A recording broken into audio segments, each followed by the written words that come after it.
Y'all know games journalists are not out to get your favorite games, right? They don't have an agenda to make games sell less or to somehow stop the active Steam player count. This feels really dumb to say out loud, but every time a major games publication has a review of a game and has fair critique about the depth, about the technical issues, whether there's graphics problems, whether the game runs like crap on PC, as is often the case with, say, From Software games or something like that, there is an onslaught of people who say not to trust games journalists, that games journalists are just trying to shut down a good game. They will post screenshots of the active player count on Steam and say, not working, as if it's a competition between the games journalist who apparently wants to make sure the game does not have any players and the players who want to just play good games. All of this is utter nonsense. Games journalists would not have a job if there weren't good games and people weren't playing them. Games journalists would not, they get into the field out of a love of the medium. Those of us who grew up playing early video games, reading games magazines, and wanted to grow up and go work in that to review games, they do it because they love games. They may not love every single game, but they love games as a medium. And obviously, you can't apply any universal rule to every single individual. But broadly speaking, that is the point of getting into the field. And yet there's this such a crazy, contentious relationship these days between the vocal weirdos on social media and games journalists, as if there's a competition to see who can dunk on the other the hardest, even though the games journalists aren't trying to dunk on your game. Specifically, recently, just so I can reference the tangible thing, there was a Eurogamer review and probably a few others about Black Myth Wukong, which is a new game about a pretty popular Chinese myth that, people are being a little critical of it. They're like, hey, it's not super deep. It's really showy. There's a lot of cool technical stuff. It looks really pretty, but it's not a super deep game. And at launch, it had a ton of performance issues and like memory leaks and things like that. And for whatever reason, this certain side of the hashtag gamers on social media are just, they lose their minds whenever this happens. And it doesn't matter which game it's about, but inevitably they start losing their freaking minds that someone would be critical of this game. And to me, this just speaks to a massive failure in media literacy. And I know this is like a buzzword these days. This has been something tech literacy and media literacy is something that I've been obsessed with for like my whole career. Like that's been the whole goal of what I do over on my educational side of my work. Like that's what I hope to fix or try to help fix. And it's the loss of tech and media literacy is something I decry all the time because it causes so many problems. This is one such thing.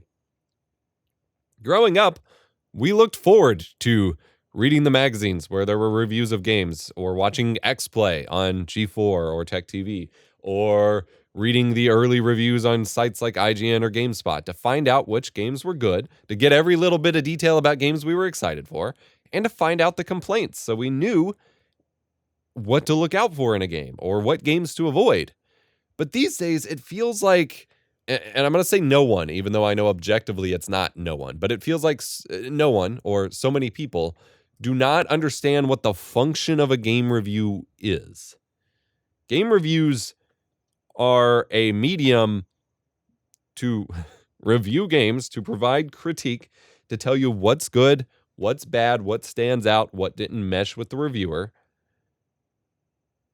And we've gotten so locked into headline reading and score numbering that people seem to miss that there's nuance to it. The Eurogamer review, by and large, said, yeah, it's a good game, but it's lacking and it feels a little hollow and whatever. It doesn't have a whole lot of depth to the game. And people are like, oh, so you're saying it's a bad game and you shouldn't buy it. But look, it's blowing up on Steam because, popular Chinese myth gets turned into a game released in China, thus is popular in China. Who knew? Like, it's not black and white. It's not just bad game, avoid bad game, good game, go buy good game. There's so much nuance to that. And everyone seems to have lost this. And it's the frustrating part is that this is not a new thing. I remember 10 years ago, Total Biscuit fighting a war on this same front about nuance in game reviews and the alleged bias of game reviewers, as there was constant conflict about game reviewers being quote unquote biased, even though every individual human being is biased in some way. But also, what's interpreted as bias is really just preferences. A game reviewer's preferences, game experience, genres they prefer, games they've liked and don't like, that's all crucial context to understanding what game they were reviewing right then. There is no such thing as an objective review, because every experience you've had leading up to that, every preference you've ever developed as a human being, builds into how you view and approach the next thing. It is impossible to have an objective review beyond stating Black Myth Wukong is a game based on Chinese myth that was developed by this developer. It was released on this date. You play as this character. You do this thing. At which point you could just get that from the Steam summary. That doesn't provide value to you. The point of reviews as a medium is to get a diverse set of opinions and approaches to the game, to see what issues come up, to see what things stand out, and to collate them, to synthesize the information and the opinions gained from those reviews and turn them into something that will inform you as to what you should be buying or not buying. That's the point of the game review. It's not to look at this one review on this one platform and be like, oh, they had a critique in the headline, so they must say game's bad. LOL, I love this game, so this game journalist is bad. Can't trust game journals. It's ridiculous. I don't understand it. Be better. Everyone needs to be better. If you're watching reviews or reading reviews, you need to be consuming reviews from a diverse group of people. And I'm not talking about like social issues. I'm just talking about like people who prefer different things, people who write for different outlets or create videos on different platforms. You should be consuming a handful of different opinion, different angle, different history reviews and using that to inform your decision. If you're already playing a game and you already like it, watching a bunch of reviews just so you can dunk on someone who felt differently about the game than you just makes you a crappy person. You're using your energy to put negative stuff into the world and wasting everyone's time. Game reviews can be incredibly powerful for figuring out what games you want to play, for what games you might enjoy. And it's weird because I've been able to leverage them my entire life, having grown up with the magazines and the X-Play and the early written online reviews. This kind of stuff is super important to really like informing my game buying decisions, especially as someone who, removing the financial element of buying the game, but as someone who has a very limited amount of time to play games, deciding what game I go into is 100% informed by other reviews and Let's Plays and retrospectives on the games that I'm considering. And once you start understanding how the format works, once you know what to take from it and how to analyze it and how to apply it to yourself, because if you watch a Dark Souls, Elden Ring, whatever review from a gamer who loves From Software games, they're gonna miss a lot of the nuance that might affect someone who doesn't like those games. A lot of the complaints about difficulty. Just like if you are someone who loves Souls games and you watch a review from someone who hasn't played them before, you're going to find it weird that they really struggle with the difficulty curve or lack of co-op or something like that. But you find a balance of those and find people who relate to your experience or whom you can take the information from them and relate it back to your experience. And you can super strongly use that to inform what games you like. I am at the point now where I can, for the most part, I can just watch some gameplay reveals and know whether or not I'm going to enjoy a game. But I can also leverage like a couple reviews and know in my experience, like 90% accuracy, whether or not I actually like a game. I'm not talking about whether the story ends on a note that I'm not a fan of or whatever, but am I going to enjoy the bulk of the time I put into it? I can know that either from the gameplay reveal or from watching a couple reviews. And that comes from just learning how to find reviews that you can pull that from and really working with them. It is not hard. But when you treat it as this like war between the reviewers and the games, when that could not be further from the truth. It could not be further from reality. All you're doing is just sowing toxicity and proving that you yourself don't understand the medium. And I would encourage you to avoid doing that. Remember to be kind. Rewind. I bought the game just to play it, to have footage for this video. This isn't going to have a whole lot of editing. I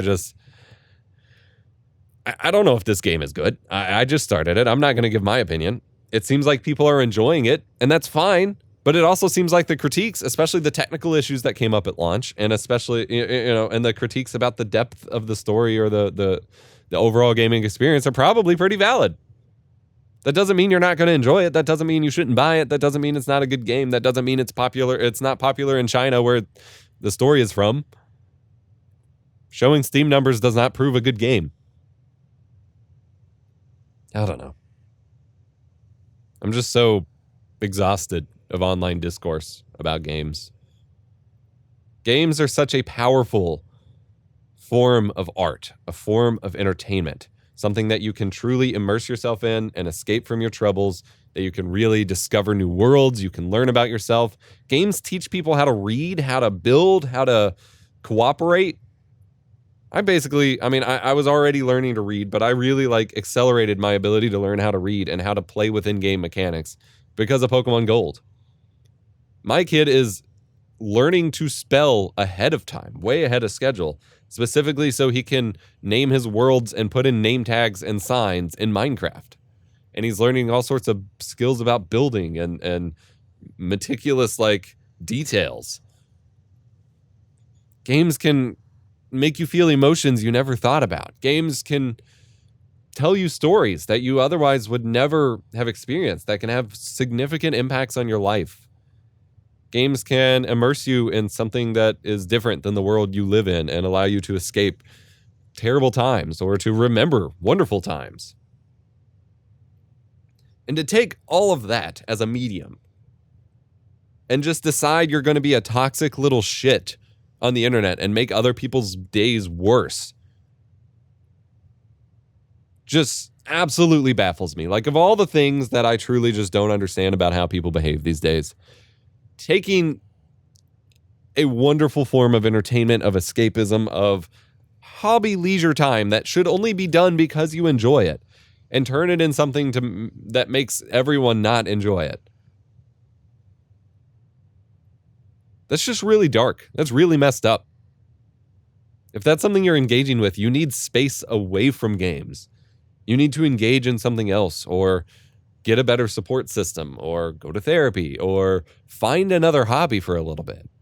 Because that's not healthy for you, and you're making everyone else's lives more difficult too, for no reason. Anyway, like I said, be kind, rewind. Ooh boy. It is so hard to see every new game come out be just drowned in negativity.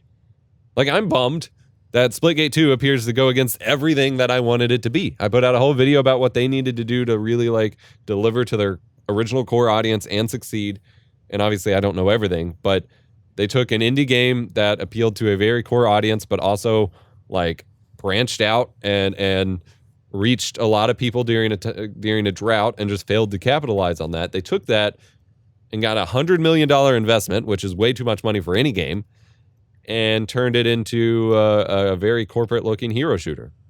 I am devastated. Truly, this was my game, and I felt like it's just, there's no point in me even looking at the sequel. But I'm gonna take that. I'm gonna speak my opinion when it's relevant and when I think someone wants to hear it. But I'm not just gonna sit here and ruin the game for everyone else who's trying to enjoy it. And just equally, a game I love, if someone else speaks criticisms about it, I'm going to take that and evaluate whether I think it's real or true, and then I'm going to move on with my life because I'm already playing and enjoying the game, and someone else saying, hey, I didn't like this aspect of it, does not hurt your experience. At worst, you can just say, no, you're wrong in your own head because they don't need to be told they're wrong publicly. No one cares that you're saying they're wrong. You can just think, no, I think they're wrong, and keep enjoying your game.